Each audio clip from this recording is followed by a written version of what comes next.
Hello viewers, hope everybody is doing well. Today we will be entering in a new world and new series. It is really very interesting topic. So welcome to the underworld welding and inspection.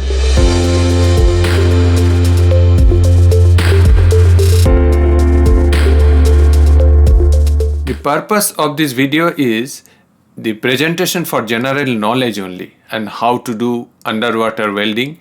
Safety is also emphasized here, as well as we are dealing with two types of activities.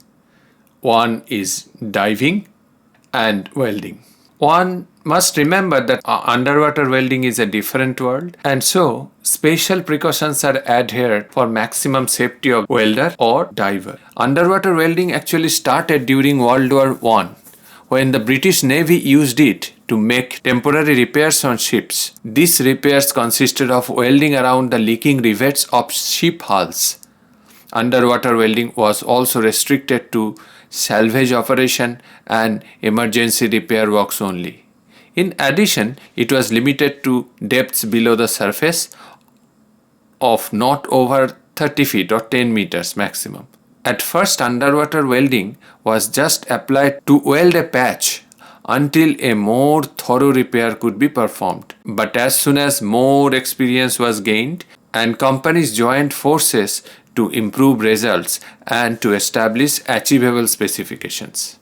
Uses of underwater welding. While underwater welding have been used for new construction and installation of offshore structures, subsea pipelines and harbor facilities, it is most often used for maintenance and repair applications. These includes a repair of damage caused by corrosion, fatigue and accidents of offshore structures such as oil platforms, repair and replacement of damaged subsea pipeline sections, repairing holes in ship hulls or collision damage to harbor facilities. If you see the photograph as shown below, you can judge that this has to be repaired. How it will be done? Above ground can be done easily, but about the underground portion, it has to be repaired also. So one of the tools of the repair is underwater welding. The left photo is for damaged offshore structure and the right one is also offshore structure which is sinking gradually. So it has to be recovered to save the whole section. Here you have to understand only skill of welding will not work. The welder has to be very comfortable under the water. So he has to be a diver and he will be a scuba diver. Later on, I will make a separate video for scuba diving. A certified welder is also a commercial diver. It is a mandatory requirement for underwater welding, capable of performing tasks associated with commercial subsea work, weld setup and preparation, and who has the ability to weld in accordance with the AWSD 3.6 specification for the underwater welding, wet or dry, and other related activities. Welder or diver qualification required for a given assignment vary from project to project. Most diving contractors would like their welders or diver to be a jack of all trades. This means that the welder or diver must know how to do the underwater cutting, fitting and rigging, inspection, non-destructive testing and underwater photography. This is the reason later on we'll discuss these welders and divers are highly paid than you can even imagine. Classification. Underwater welding is classified into two categories: welding in the wet environment and welding in the dry environment. This technique produces high quality welds that meet X-ray and code requirements. So the wet environment we have to use for the emergency situation and dry environment has to produce high quality weld. Welding in the wet environment. As the name implies, underwater wet welding is done in an environment where the base metal and the arc was surrounded entirely by water. The electrode types used to conform AWS 6013 classification.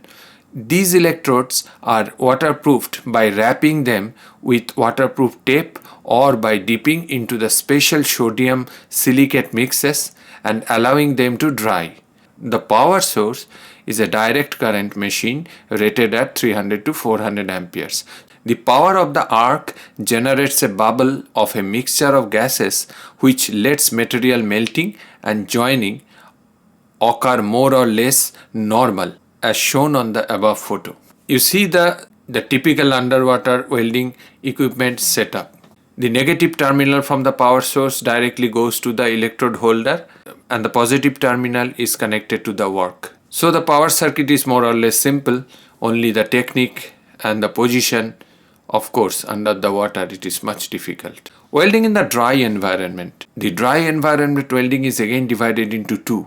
Hyperbaric welding, in which the chamber sealed around the structure to be welded and is filled with breathable gas at the prevailing pressure. And the second technique is cofferdam welding, which is carried out in the dry, in air, where a rigid steel structure to house the welder is sealed against the side of the structure to be welded and is open to the atmosphere. Welding in the dry environment, you can see some arrangements and photos. Hyperbaric welding is done with the use of a welding chamber or habitat. This method provides high quality weld joints that meet radiography and code requirements. The chamber is sealed into a structure or a pipeline and filled with breathable mixture of helium and oxygen, 90 to 95% helium and 5 to 10% oxygen. And you can see the welders are welding in a sealed chamber inside. There is no water. So the welding is more or less like welding above the water, but the arrangement, in case of little bit of mistake, this can be a fatal accident, even can take their life. Cofferdam welding is a type of dry welding where a rigid steel structure to house the welder is sealed against the side of the structure to be welded and is open to the atmosphere. It is normally used for the harbor works or ship repair. You can see some photos for the cofferdam welding. Left is a photo of a dummy structure and right side you can see the actual structure. Principle of operation. The sketch of the right shows the general arrangement of an underwater welding. Underwater welding should always be a direct current machine grounded to the ship. The welding circuit includes a knife switch that is operated on the surface by an assistant upon the signal of the welder or diver. The knife switch cuts off the welding current and is designed this way for safety reason. The electrode holder utilizes a twist type head for gripping the electrode. Work lead is attached within 3 feet from the point of welding and is perfectly insulated to avoid leaks. The welding circuit should be direct current, electrode negative. Here are some references for underwater welding. AWSD 3.6 specification for underwater welding. ASME N516 underwater welding section 11 division 1. BSN ISO 15618-1 2002 qualification testing of welders for underwater welding. Saudi Aramco SAP 1117 welding test supplement S17 for SMAW wet welding. AWS D3.M 1999 specification for underground welding. Abstract. The specification covers the requirement for welding of welding structure and components under the surface of the water. It includes welding in both dry and wet environments. Section 1 to Section 6 constitute the general requirements of underwater welding, while Section 7 to Section 10 contain the special requirement applicable for 4 individual classes of weld. Class A, comparable to above water welding. Class B is for less critical application. Class C, where load bearing is not a primary consideration. And Class O, to meet the requirement of another design code or specification. Case N-516-3 underwater welding ASME section 11. Scope and general requirement. Requirements for wet and dry underwater welding. Additional variables for dry underwater welding. Procedure and performance qualification. Additional variables for wet underwater welding. Procedure and performance qualification. Filler metal qualification. Each filler metal is tested in accordance with applicable SFA specification. Alternative procedure qualification requirements by CHRP V notch. Examination by NDT. Saudi Aramco Engineering Procedure SAP 1117 Welding Test Supplement S17 for SMAW. Wet welding. Scope is the test supplement governs the testing of welders with the shielded metal arc welding SMAW process, welding progression vertical down, for wet welding carbon steel base metals. This supplement shall be used to test the ability of certified contract welders hired by Saudi Aramco to perform underwater wet welding on Saudi Aramco offshore facilities. Underwater inspection. Underwater inspection also includes visual and photographic examination of underwater structures and repairs and NDE such as MT, UT and RT. Photos at the left shows a typical underwater inspector equipped with light and camera. And right side you can see the photo of an underwater structure showing signs of corrosion. Non-destructive testing like UT, RT and MT can also be done underwater. The photograph you can see an underwater NDT technician using magnetic particle testing on underwater structural support. Underwater inspection can be done by visual, video or photographic examination, can also be carried out during maintenance inspection or any underwater structures as shown below. In order to carry out a proper visual and NDT check, blast cleaning has to be carried out to remove all seawater organisms that grows on the underwater structure as shown in the photograph. You can see the blasting is ongoing so that the joints can be inspected by the inspector properly. Latest development in underwater inspection is the use of ROV. These are machine operated by an ROV pilot. You can see the photos of a ROV pilot from control room, how he is operating the ROV machine, submersible rescue machine.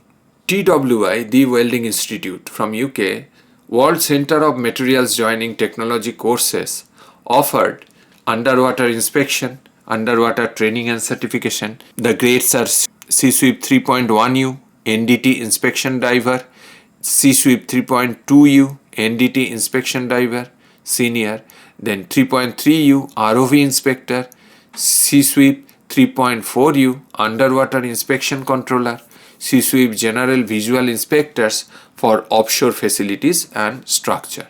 Risk involved. Below are some risks involved in the underwater welding.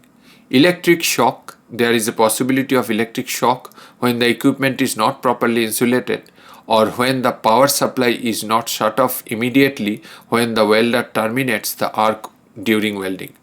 Explosion. Arc welding produces hydrogen and oxygen. Pockets of gases can build up which are potentially explosive. Nitrogen narcosis, a health hazard normally experienced by divers during the diving activities when safety stops at certain level is not adhered to. Curiously, the risk of drowning is not listed with the hazard of underwater welding. For welded structures, inspection of welds after the welding may be more difficult than welds made above water. There is a risk of defect that may remain undetected and may cause failure in the long run. Safety. OSHA Standard 1915.6 Commercial Diving, OSHA Standard 1910.424 Scuba Diving, Volume 4, Issue 3, 3rd Quarter 2002. Occupational Health Newsletter, Commercial, Diving Medical Emergencies in Saudi Aramco. Annex D of AWS 3.6 D 3.6 Recommended Guidelines for Safety in Underwater Welding. Scope is limited to recommended safe practices, specifically related to underwater welding and associated work activities performed in either a dry, hyperbaric, or a wet environment. Annex D comprises safe practices, underwater communications, electrical equipment, handheld power tools, preparation for work, performance of work, and inspection and examination. Welding. Necessary safety precautions should be carried out during welding. Follow employer safety practices. Fumes and gases can be hazardous to your health. Arc rays can injure eyes and skin. Use adequate ventilation while welding. Wear suitable eye protection and protective clothing. Do not touch live electrical parts. Wear rubber gloves. Only change the electrode when it is cold. Developments. With the latest development in the construction of offshore oil platforms, there has been an increased demand of underwater welding. The use of hyperbaric chambers to produce coat quality weld is very expensive to operate. Sea Grant researchers Dr. Chon Shai has developed a new welding electrode for wet welding, nicknamed Black Beauty, for the black appearance of his waterproof coating. The electrode exhibits excellent visual appearance and profile. Micro cracking of weld has been eliminated. Operating characteristics are superior to other commercially available electrodes, and the electrode produces suitable results when used in any position. Wet dry welding. Dry hyperbaric chambers or habitats are extremely expensive. This is because it must be built for special applications such as repairing or making tie-ins on horizontal laid pipes. Recent improvements allowed GMAW, that means gas metal arc welding process, to be used in underwater welding with the use of special nozzles, domes and miniature chambers. Using this type of apparatus, the welder or diver is in the water, but the nozzle of the welding gun and the materials to be welded in the dry atmosphere. These localized dry glass environmental chamber are inexpensive, small and lightweight. It is made of transparent material or has sufficient number of windows so that the welder can see inside to properly manipulate and direct the welding gun. This process can be utilized for welding up to 125 feet or 35 meters below the water surface. References. The references used in this presentation is TWI Knowledge Summary, Underwater Welding, Underwater Magazine, Commercial Diving, Divers Academy International, Atlantic Welding and Fabrication Center, Special Applications of Welding, Underwater Welding, Saudi Aramco Intranet Wet Welding. This was the total overview of a underground welding process. From my next video, I will be discussing specific chapters like how we can take underwater welding as our profession, what is scuba diving, what are the training and what are the hazards, underwater welding schools, AWS guide to start an underwater welding career. Hope you will be with me in my next videos. Please share and subscribe and like my videos to inspire me. Thank you. Shining off, Showman.